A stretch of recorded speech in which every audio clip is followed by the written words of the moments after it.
Coming up on Mountain News this morning, an Eastern Kentucky elementary school holds a holiday fundraiser while honoring the memory of one of its own. And a special Christmas event returns to a Kentucky church after being canceled last year due to COVID-19.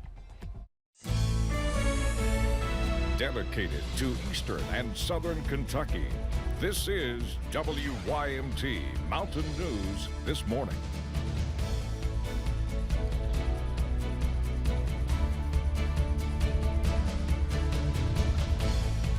Good morning, I'm Chas Gayhart. It is 6:32 on Friday, December 10th. Let's go over and check in with Brandon on a nice morning. It is a nice morning For out December. there. For December especially. Yeah. Listen, we could break the record today if we get to our forecast high, which I think we will, and maybe then some. I may have went a little bit too low today. We'll see what happens. We've been running above the trend here the last few days, but as we take a look at the radar, we're going to see again a little bit of action out there trying to show up on the satellite, but most of it not reaching the ground this morning. You see very little shower activity there across parts of the area, but widely scattered. That is the key phrase that pays today. Widely scattered showers will be around off and on throughout today. I-75 at Corbin looking fairly nice, but cloudy right now across parts of the region, and very mild. 45 in Jonesville, Wise, 46 in Ashland, 49 in Harlan. Everybody else is in the 50s. Yep, December the 10th, and morning lows in the 50s. 52 averaging that out. 68 this afternoon, the daytime high for today. The record high is 64. And then we'll see some rain chances pick up as we see a few storms try to roll in overnight with that cold front approaching. More on that here in just a little bit. Chas? Thanks, Brandon. Well, the Ralph Gabbard Memorial Scholarship is awarded each year to high school seniors on the path to journalism or communication degrees. Now we share another one of their stories. Zachary Crum is a senior at Pike Central High School with a love for history and sports, and deeper love for the stories they cultivate. Crum was chosen as this year's 15th Region Scholarship winner, saying it is a blessing to be given the opportunity to put the money toward his future college plans. Oh, it meant a ton to receive that scholarship. It meant a lot to me, and seeing that I was one from our region to earn it meant a tremendous amount. Crum's story can be found on our website, and he plans to start the next chapter soon, staying close to home at whatever college he lands on. Martin County High School's Jobs for America graduates program had a special visitor yesterday for its initiation and installation ceremony.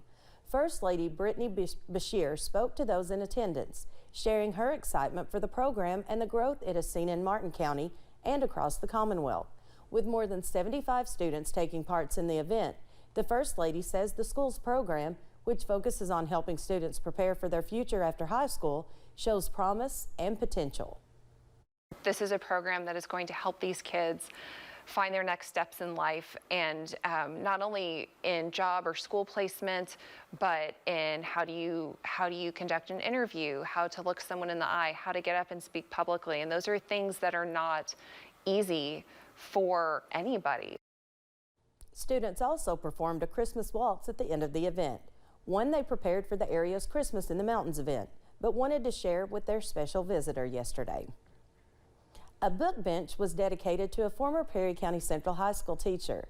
The bench is next to City Hall in Hazard and was dedicated by Knott County native Angie Spady. She is a children's author with 2 series under her belt. The bench was painted by art students at Perry Central. The paintings show characters in her series like Enchanting O'Banning. She says the bench shows her how her hard work has paid off, and she encourages other Eastern Kentuckians to work hard to achieve their dream. I'm going to be so proud of where I'm from that I'm going to let other people know it outside of Eastern Kentucky. Anyone can do that. It's a little scary. It takes some faith, but you can do it. Spady tells us she has other books in the works, which she hopes to release within a year. She will also have signed copies at Red Spotted Newt, and you can also order her books from Amazon. One Eastern Kentucky school is hoping to give their students the Christmas they deserve. WYMT's Jade Saylor spoke with teachers at Emelina Elementary School about their fundraiser to make it happen. We have the warmth of holidays in our hearts. Emelina Elementary School staff is raising money through donations to give their students a Christmas this year. We started thinking about doing a fundraiser and we wanted to name it Sherry's Angels, for the kids of this school. And we're going to buy gifts. Every kid will leave here on the 17th with gifts. They are calling it Sherry's Angels to honor Sherry Mullins, the secretary at Emelina, who died from brain cancer in April. She was known and loved for the love she showed the students and the community. We know that she's very proud and that this would mean everything to her because, like I said before, Sherry, this was her second home, and these children, she considered each person here personal family. The goal is to raise $5,000, ensuring every student will go home with a Christmas present. Some of the things that the students asked for, they asked for art supplies or blankets or pillows, and it was so heartbreaking to see that they were asking for things that were such basic necessities. You can also help by donating pillows and blankets simply by dropping them off at the school. We have about 30 blankets and pillows. So, and altogether we have about 230 kids in the school. So we're still taking donations for that as well. You can donate money through Venmo or contact the school.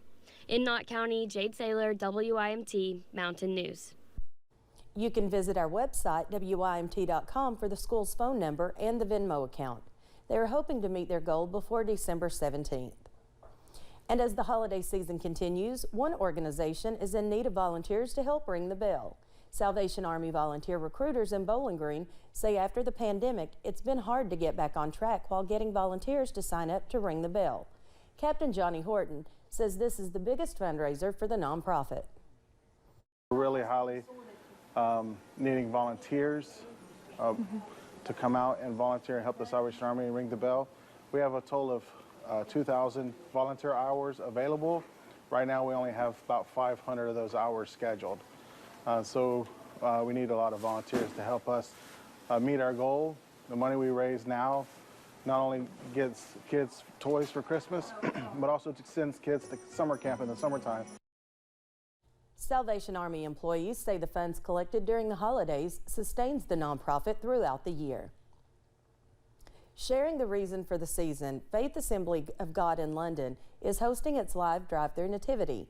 Beginning at 6:30 tonight, cars can head to the church tuned into 99.1 FM to listen to the Christmas story. This 3-day event began yesterday. Pandemic precautions put in place last year will remain in effect, with people just driving through and avoiding close contact with the performers.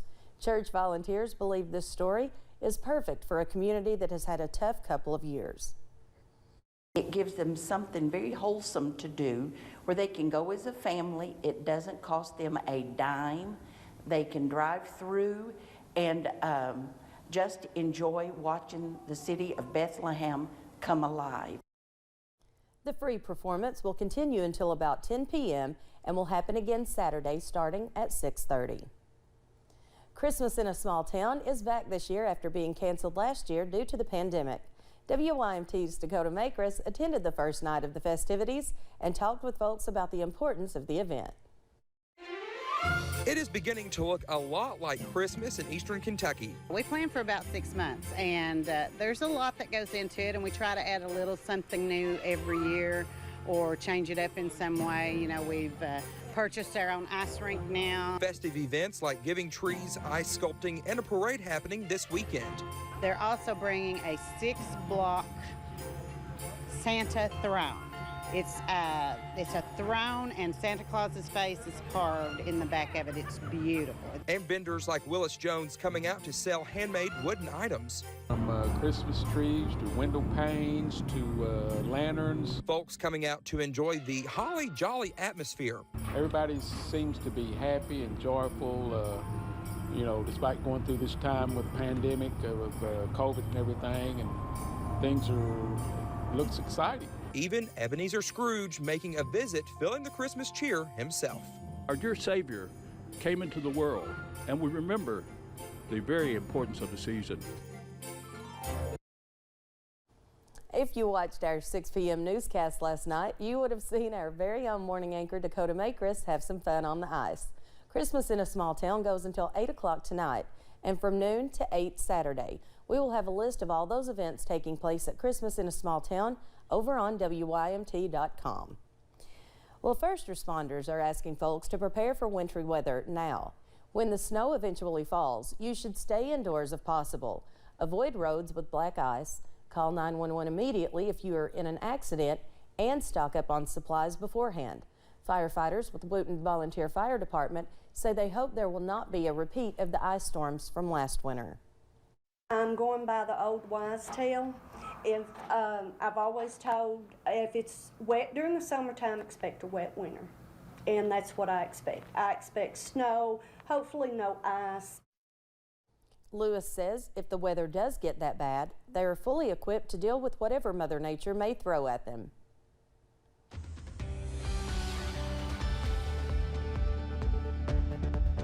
Dakota was trying to get me to come down there and join him last night. I was like, not me. I'm not a skater. So he did a good job, though. Unlike our former chief meteorologist, Andrew Dockery, who fell twice on live TV at the skating rink downtown. We're taking a look at temperatures this morning, and you'll see they're in the 40s in Ashland, Harlan, Middlesboro now too, Jonesville and Wise. Everybody else is in the 50s. So coolest part of the day right here before 7 o'clock, but you see those warm winds already coming in from the south. We're not seeing too much in the way of sustained winds right now, between 5 and 10 miles per hour, but those gusts are going to get a little stout, especially as we head into the daytime hours today and the nighttime hours tonight going into tomorrow morning.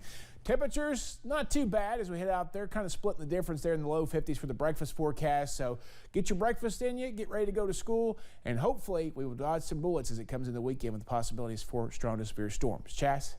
Thank you, Brendan. And thank you for joining us. The time is now 6:43. Still to come on Mountain News this morning. There might be a new way to prevent some spread of COVID-19 on the way, and it just might have a minty flavor.